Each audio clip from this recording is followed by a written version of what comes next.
Bismillahirrahmanirrahim. Assalamualaikum warahmatullahi wabarakatuh. Bagaimana teman-teman kabarnya? Semoga sehat selalu dan dalam lindungan Tuhan Yang Maha Esa. Sebelum aku mulai ceritanya ke teman-teman, seperti biasa aku minta maaf yang sebesar-besarnya apabila banyak suara kebisingan dari luar yang masuk ke dalam video ini. Ya karena memang ini aku ceritanya di depan ruang TV karena belum punya studio sendiri. Studio yang proper lah untuk take video ataupun take suara agar jernih didengarkan. Jadi jika banyak kebisingan dan kurang nyaman, aku mohon maaf banget. Karena memang ini aku take videonya juga masih sore, belum terlalu malam. Jadi banyak suara kebisingan dari luar yang mungkin nanti akan masuk ke video ini. Dan semoga teman-teman bisa memaklumi hal tersebut. Dan juga aku sangat berterima kasih untuk teman-teman yang sudah mau subscribe, like, share, dan juga komen di semua videoku. Besar banget harapanku dari teman-teman mau berkontribusi untuk subscribe, like, share, komen. Mungkin ada yang ingin disampaikan dari cerita-ceritaku ini. Apa itu cara berceritaku yang kurang enak didengar, atau mungkin kurang jelas, atau apapun itu bisa teman-teman sampaikan di kolom komentar. Dan aku sangat berterima kasih ke teman-teman semua. Lanjut ke ceritanya. Jadi cerita ini dialami oleh Pak Arif. Kejadiannya di antara tahun 90-an, karena Pak Arif ini pada waktu cerita aku pun nggak tanya ke beliau tepatnya tahun berapa, itu nggak tanya, tapi terjadi di tahun 90-an. Dimana di tahun 90-an tersebut Pak Arif ini baru saja menikah, dan pekerjaannya Pak Arif ini sebagai pekerja serabutan. Jadi semua pekerjaan, apapun pekerjaannya itu, yang penting halal dan menghasilkan, Pak Arif ini mau mengerjakan. Ya kadang-kadang aku disuruh jadi kuli bangunan, aku juga mau mas. Disuruh jadi metik buah juga mau mas. Disuruh bantu orang pindahan rumah, angkat-angkat barang, pokoknya aku mau, yang penting menghasilkan. Pak Arif ini punya kebiasaan dimana pagi sampai sore bekerja serabutan, yaitu nanti maksimal jam 4:30 beliau sudah pulang ke rumah, beliau istirahat, dan nanti malamnya biasanya Pak Arif ini narik becak atau berprofesi sebagai tukang becak. Biasanya profesi ini dilakukan Pak Arif sekitar jam 8 malam. Itu udah paling mentok jam 8 udah harus keluar rumah untuk narik becak. Dan biasanya Pak Arif ini pada waktu narik becak itu beliau memang mencari spot atau tempat mangkal becaknya beliau itu di tempat-tempat yang dianggap banyak penumpang yang ada di situ. Misalnya ya kadang Pak Arif ini narik becak atau mangkal itu di stasiun, di terminal, di tempat pemberhentian angkot. Kalau di tempatnya Pak Arif, yang diceritakan Pak Arif, untuk tempatnya sengaja tidak saya sebutkan demi menjaga privasi lokasi tersebut, Pak Arif ini menceritakan di tempatnya Pak Arif ini, tempat angkot berhenti itu ada mikrolet, ada kol. Kol itu mobil elf yang didesain menjadi angkutan umum. Kalau mikrolet itu ya angkot seperti angkot-angkot pada umumnya, dari mobil-mobil kecil seperti Cherry dijadikan angkot seperti itu. Sampai kejadian ini terjadi, Pak Arif menceritakan pada waktu malam itu, Pak Arif kan biasanya memang jam 8 malam itu kan sudah keluar rumah untuk mulai bekerja sebagai tukang becak. Pak Arif ini menceritakan kejadiannya ini terjadi di salah satu tempat pemberhentian angkot yang pada waktu itu memang agak jauh dari rumahnya, dan memang Pak Arif ini jarang berhenti di sana. Dia jarang mangkal di tempat tersebut.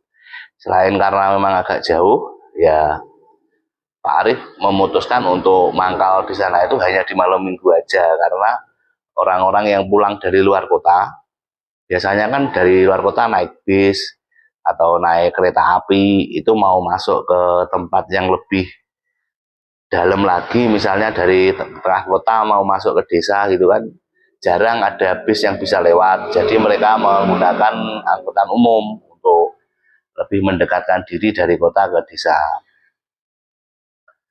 Biasanya di tempat mangkalnya Pak Arif ini, di pangkalan X gitu aja ya, untuk memudahkan aku bercerita, itu Pak Arif itu mangkal ya nggak sendirian. Dan memang Pak Arif ini menceritakan kenapa kok jenengan suka mangkal dari becak itu kok malam Pak? Karena malam itu suasananya enak, cuacanya juga enak, nggak panas. Dan kalau malam itu biasanya tarifnya lebih mahal. Jadi kalau penumpang itu menempuh jarak antara 1 sampai 2 kilo, misalnya kalau pagi itu 5.000, nah ini kalau malam bisa 7.000, bisa 8.000.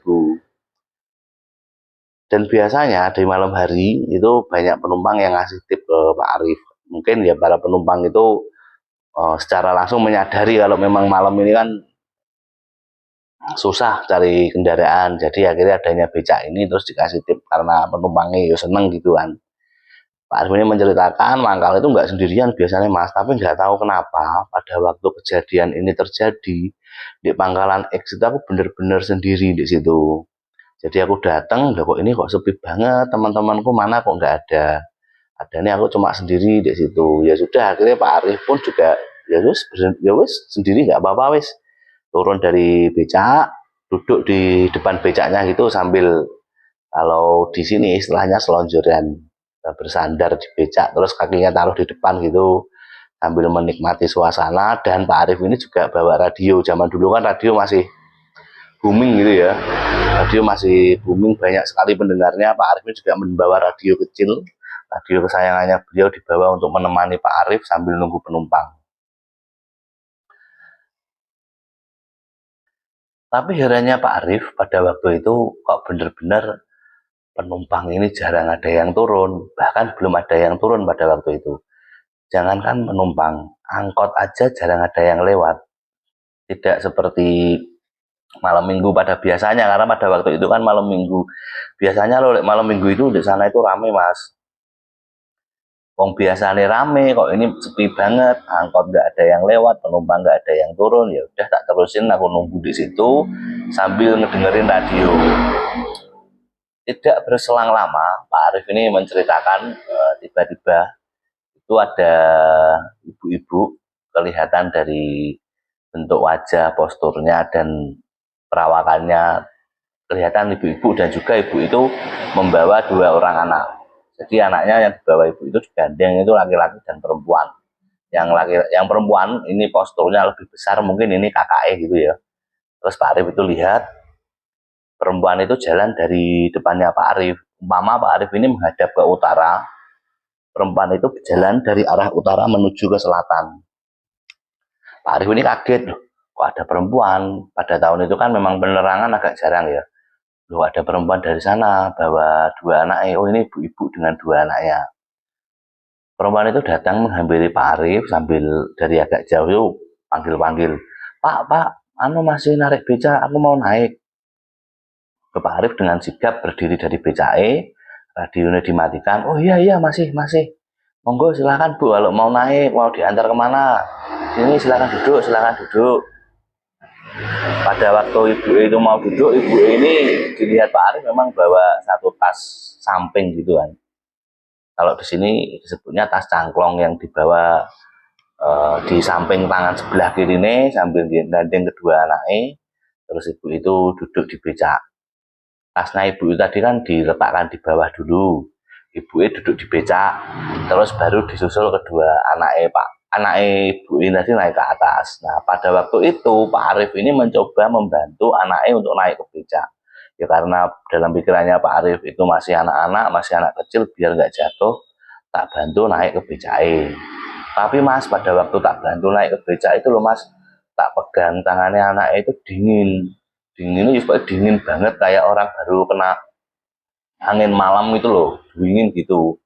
Aku juga nggak mikir aneh-aneh, ya memang karena ini malam hari, kayak namanya masih anak kecil, ya sudah tak bantu aja naik, tapi tangannya dingin. Aku bener-bener kasihan pada waktu itu, ibu ini dari mana malam-malam bawa 2 anaknya, tangannya dingin. Mungkin mereka kedinginan, jadi tak bantu naik. Setelah bantu naik kedua anaknya tadi yang tangannya dingin, Pak Arif ini coba bantu ngangkat tas ibu tadi. Kan tas ibu tadi kan ditaruh di bawah dulu sebelum diangkat di atas becak. Pada waktu Pak Arif mau membantu ngangkat tas ibu tadi, tasnya itu terasa benar-benar berat banget. Bahkan Pak Arif pun kesusahan untuk ngangkat tas itu. Pak Arif ini kan terbiasa kerja keras, kerja pekerjaan kasar gitu kan. Nguli pun juga sudah biasa. Tapi ini Pak Arif merasa, duh tasnya kok berat banget. Itu tasnya tak coba tak angkat loh mas, nggak bisa. Rasanya bener-bener berat banget ya. Terus aku bilang ke ibu, ibu ini tasnya kok berat tuh bu, nggak bisa diangkat. Pak Arif di situ sudah mulai merasa aneh.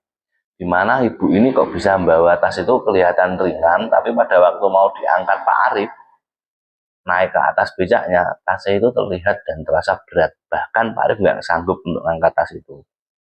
Ibu itu terus tersenyum ke arah Pak Arif bilang, bisa kok Pak, itu enteng, wong isinya cuma baju saya sama baju anak-anak.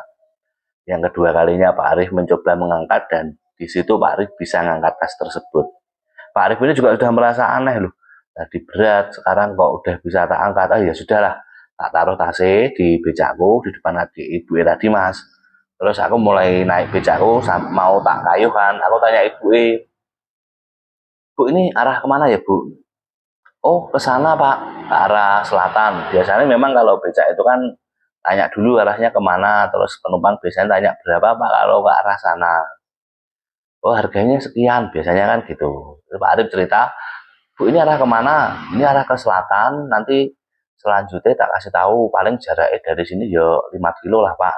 Berapa pak kalau 5 kilo dari sini? Kalau 5 kilo dari sini ya lumayan jauh bu, kalau 15.000 gimana? Ibu mau apa enggak? Oh iya mau pak, nggak apa-apa 15.000. Nanti ya uangnya kalau udah nyampe di sana. Oh iya ya pak, iya bu ya tak antar dulu ke sana, uangnya nanti aja. Berangkatlah Pak Arif membawa ibu dan dua anaknya itu ke arah selatan, seperti yang ditunjukkan ibu. Oh nanti arah selatan dulu aja Pak, selebihnya nanti tak tunjukkan belok-beloknya kemana ya tadi 5 kiloan lah dari sini. 5 kilo itu kan kalau naik motor deket ya, tapi kalau ini ngayuh becak dan ada penumpangnya kan ya lumayan jauh dan lumayan terasa juga kan. Di saat Pak Arif mulai mengayuh becaknya itu Pak Arif sudah mulai merasakan keanehan, di mana keanehan pertama tadi pada waktu Pak Arif ingin mengangkat tas ibu-ibu itu dan ternyata Pak Arif tidak bisa atau tidak sanggup untuk mengangkatnya. Sampai akhirnya Pak Arif itu mengatakan ke ibu-ibu tersebut bahwasanya, Bu ini tasnya berat, nggak bisa diangkat ya. Terus ibu-ibu tadi kan bilang, bisa Pak itu isinya lo cuma baju saya sama bajunya anak-anak, coba diangkat lagi. Sampai pada akhirnya Pak Arif untuk yang kedua kalinya mencoba mengangkat tas tersebut dan tas tersebut bisa diangkat lalu diletakkan di depan kaki ibu itu. Di mana ibu itu dan kedua anaknya sudah duduk di atas becak. Keanehan kedua yang dirasakan Pak Arif yaitu pada waktu Pak Arif mengayuh becak, tiba-tiba becaknya itu terasa berat. Di kayu itu sangat berat, sampai Pak Arif itu juga merasa agak kesulitan. Wong awalnya aja biasa, kok sekarang kok tambah berat becak ini di kayu. Tapi anehnya juga, tiba-tiba becak itu terasa ringan. Saking ringannya, seakan-akan becak itu kosong, nggak ada penumpangnya. Pak Arif dalam hati juga berbicara di hatinya sendiri kok, becak ini kok aneh, kadang berat, kadang ringan. Sampai pada akhirnya Pak Arif ini sempat berhenti sebentar untuk mengecek apa mungkin bani becakku ada yang bocor ya, dicek sama Pak Arif. Pada waktu Pak Arif itu turun dari becak untuk ngecek ban becaknya, Pak Arif ini ditanya sama ibu-ibu yang penumpang tadi, kenapa Pak kok berhenti kok turun dari becak? Ini Bu, lihat ban becak saya, jangan-jangan bannya gembos atau bocor, kadang berat, kadang ringan di kayu becak ini. Setelah Pak Arif menjawab hal itu, ibu-ibu penumpang tadi mengatakan ke Pak Arif, oh gitu, sambil kayak ketawa dikit gitu kan. Nah itu Pak Arif melanjutkan perjalanan karena setelah dicek becaknya Pak Arif ini rodanya aman, tidak ada yang gembos ataupun bocor. Setelah Pak Arif melanjutkan perjalanannya dengan mengayuh becak dan penumpang ada di becaknya tersebut, Pak Arif ini mulai mencium bau-bau yang kurang sedap. Awalnya Pak Arif ini mencium bau seperti bau amis, seperti bau busuk, dan kemudian disusul dengan bau-bau melati. Pak Arif di situ sudah mulai merinding. Dan tiba-tiba ibu penumpang tadi bilang ke Pak Arif, kenapa Pak kok mulai merinding? Apa nyium bau wangi atau nyium bau nggak enak gitu? Pak Arif pun tambah kaget. Loh ibu kok tahu aku nyium bau wangi atau bau nggak enak gitu kan? Terus Pak Arif bilang, oh enggak bu, enggak apa-apa.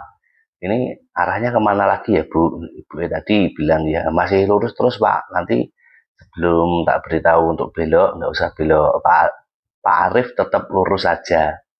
Di situ Pak Arif yang udah takut, merinding, tambah kaget. Sejak kapan ibu ini tahu namaku Arif? Wong tadi kayak elo aku nggak memperkenalkan namaku Arif. Baru Pak Arif mengatakan itu dalam hatinya, ibu ini menoleh ke arah belakang, menghadapkan kepalanya ke arah Pak Arif dan mengatakan, "Yo tahu toh Pak, siapa yang nggak kenal dengan Pak Arif." Padahal pada waktu itu Pak Arif mengatakan dalam hatinya nggak ngomong Pak Arif ini. Seketika Pak Arif sudah mulai berpikir, wah ini ada yang nggak beres sepertinya. Disusul dengan ibu itu memutar kepalanya ke arah belakang dan mengatakan ke Pak Arif, apa toh Pak yang nggak beres? Aku loh sering lihat kamu di atas pohon diiringi suara ketawa. Tuh ya ampun, aku merinding ceritanya iki. Diiringi suara ketawa, ibu itu dilihat Pak Arif menggandeng kedua anaknya lalu naik terbang ke atas pohon diiringi dengan ketawa yang sangat mengerikan. Seketika itu Pak Arif turun dari becaknya lari tunggang langgang. Nggak tahu arah, pokoknya Pak Arif lari. Pada waktu Pak Arif lari, ibu-ibu itu seperti mengejar dari belakang Pak Arif dengan suara tertawa dan memanggil-manggil nama Pak Arif. Pak Arif, aku belum bayar Pak. Terus diiringi dengan suara ketawa gitu. Itu Pak Arif menceritakan kondisinya sangat-sangat menyeramkan. Karena memang pada waktu itu benar-benar Pak Arif itu sendirian. Kok ya aneh. Biasanya banyak orang, biasanya banyak yang lalu lalang, itu kok Pak Arif sendirian. Sampai tibalah Pak Arif ke sebuah gang, ya Pak Arif pada waktu itu lari nggak tahu arah, yang penting dia lari menyelamatkan diri sampai tiba di suatu gang dan pas di gang tersebut ada bapak-bapak yang sedang ronda malam. Bertemulah Pak Arif dengan bapak-bapak itu, lalu bapak-bapak itu menanyakan, "Loh ada apa Pak? Kamu siapa? Kenapa kok lari-lari?" Pak Arif menceritakan semuanya dan minta tolong untuk diantar ngambil becaknya Pak Arif. Di waktu bapak-bapak tersebut mengantar Pak Arif mengambil becaknya Pak Arif, ternyata becaknya Pak Arif itu berada di, ya bisa dibilang di persawahan, di tengah-tengah persawahan gitu, dan warga dan Pak Arif mencoba untuk mengangkat dan membawa becak Pak Arif. Di kejadian itu Pak Arif benar-benar heran, kok bisa becakku sampai di tengah sawah. Pantesan tadi waktu tak kayuh rasanya kok agak berat dan kadang berat kadang ringan. Tapi yang anehnya Pak Arif tadi kan turun dari becak untuk ngecek becaknya Pak Arif tersebut. Tapi kok kakinya nggak ada lumpur. Harusnya kan kalau memang becak itu di tengah sawah ada lumpurnya. Kakinya Pak Arif kok pada waktu itu bersih, nggak ada lumpur sedikit pun. Banyak hal-hal keanehan dan akhirnya Pak Arif itu dibawa lagi ke pos ronda. Oleh bapak-bapak itu diberi minum, diberi makanan atau cemilan, dan Pak Arif mencoba untuk istirahat di tempat. Sampai pada akhirnya Pak Arif ini mengatakan, ya sudahlah Pak, saya tak pulang dulu, mumpung masih belum malam. Begitu Pak Arif ngomong seperti itu, bapak-bapak ronda ini tadi tertawa. Belum malam gimana toh Pak? Ya memang sih belum malam, lawang ini sudah pagi, ini udah hampir subuh. Kagetlah Pak Arif di situ. Loh, masa aku tadi keluar jam setengah 8 apa jam 8 tadi itu. Sekarang udah hampir subuh. Iya Pak, ini memang udah hampir subuh. Ya maklumlah Pak, jenengan baru bertemu dengan sosok yang seperti itu. Jadi waktu di alam mereka mungkin lebih cepat daripada waktu di alam kita. Singkatnya Pak Arif pulang ke rumah dan menceritakan semua ke istrinya. Tentu saja istrinya khawatir dan mengatakan kalau Pak Arif untuk sementara waktu tidak usah narik becak dulu. Dan memang beberapa hari kemudian Pak Arif tidak narik becak sampai akhirnya Pak Arif ini dapat pekerjaan. Beliau harus merantau keluar pulau. Dan ternyata di tempat perantauan Pak Arif ini juga ada hal-hal mistis yang nantinya akan diceritakan beliau. Mungkin sekian dulu cerita pertama dari Pak Arif. Terima kasih untuk teman-teman yang masih stay di video ini. Jangan lupa untuk klik like, share, komen, dan juga subscribe. Wassalamualaikum warahmatullahi wabarakatuh.